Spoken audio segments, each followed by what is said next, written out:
呢個角度睇呢個屋係咪好震撼呢？其實仲有一個鏡頭仲震撼。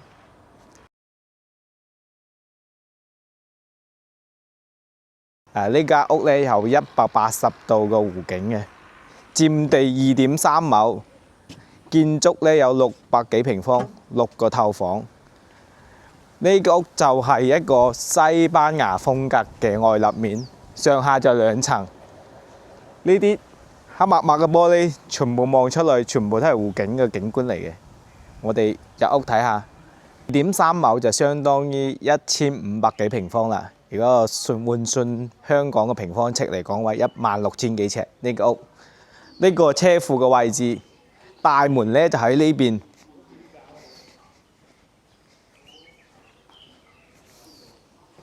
呢個咧就係我哋嘅入戶大門嘅位置。2樓係有2個樓梯上去嘅，呢邊就係客廳。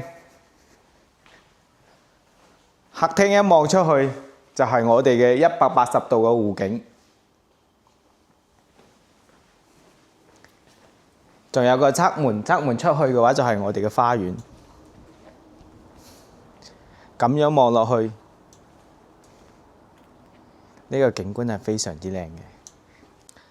我哋上嚟2樓呢，2樓一樣同樣都係有一個非常之靚嘅景觀嘅一個客廳嚟嘅。呢個客廳我覺得比1樓搭配得更加好。